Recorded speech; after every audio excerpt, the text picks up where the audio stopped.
The primary responsibility of President Bola Ahmed Tinubu is to Nigeria and not to ECOWAS. He answers to us.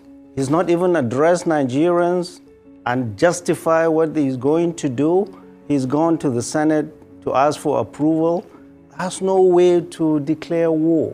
It's not easy declaring war. You're sending your men and women into harm's way to go and get killed and kill. We in the North, we are tired of wars.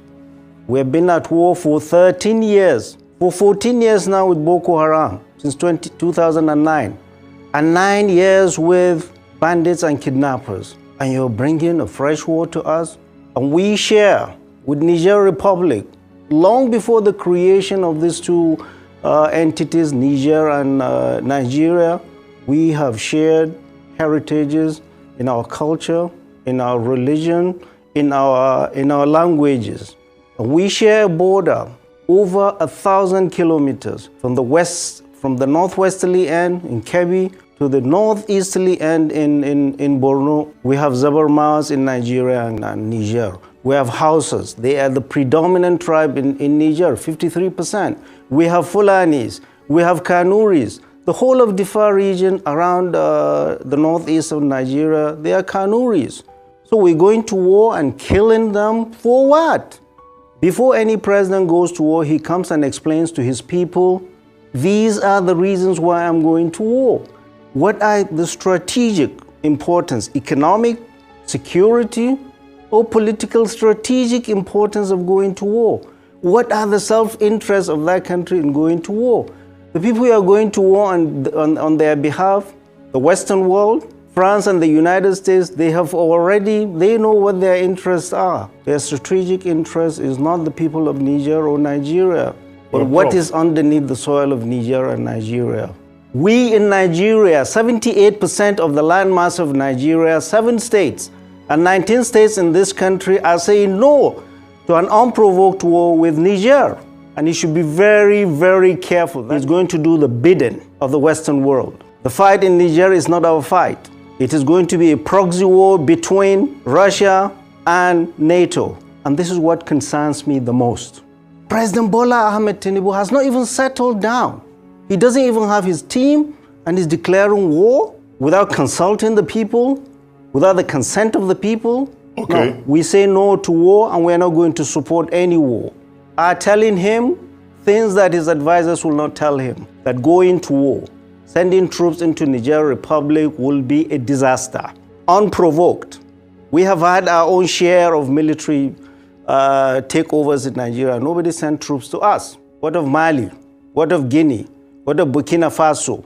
What of that Chad? That was the place where the French president was there babysitting the current president. Nobody sent troops there. We need to be very, very careful. Is there an internal problem? And we should be able to help them. And the reason why we are saying negotiations do not help, at the very beginning, you are putting on the table the threat of violence, the threat of force, and you're asking the other party to listen to you. You have brought your last trump card at the very beginning. There's no way to do it. And it's showing the inexperience of President Bola Ahmed Tinubu on the international scene. He has not been properly advised. He does not have his team to advise him properly. You do not do that. Okay, let's say you roll in your tanks. If you have them into Niger Republic, what do? You install Bazoum by force and you stay there and keep him by force? We have seen the United States going to Iraq, going to Afghanistan, saying they are going to bring democracy. Where are they now? We need to be very, very, very careful. President Bola Ahmed Tinubu unilaterally broke the treaty between Nigeria and Niger that was signed in 1960, that Nigeria will be supplying Niger Republic with electricity. Nigeria currently supplied 70% of electricity to Niger Republic. In exchange, Niger Republic will not dam River Niger upstream. If they dam River Niger upstream, we'll all be dry. We won't have Kainji Dam. President Tinubu, Bola Ahmed Tinubu, his election is contested. It's still in court. He has legitimacy issues nationally and internationally. And for him now, he's the ECOWAS chairman. Of course, it gives him that chair. But still, the elephant in the room is the election is still contested in court.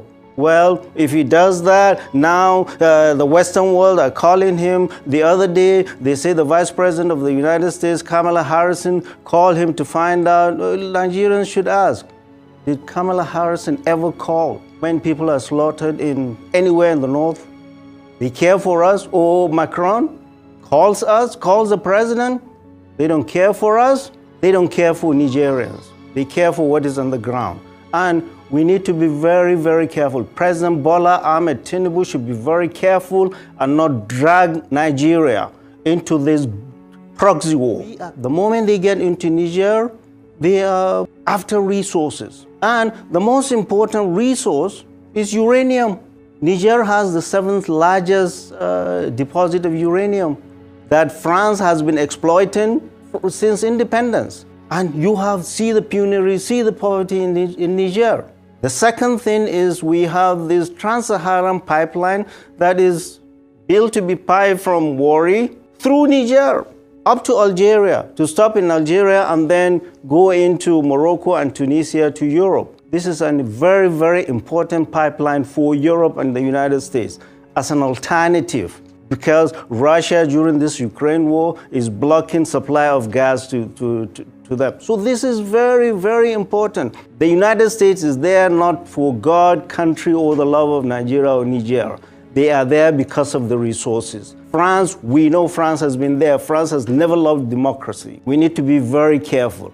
At a time, and I wrote it in that letter, in that piece, at a time when African Francophone countries like Burkina Faso, like Mali, they are severing their ties with France. Our President Bola Ahmed Tinubu is being dragged into being their ally. Prof. They can never be good allies. We have never had issues with Niger.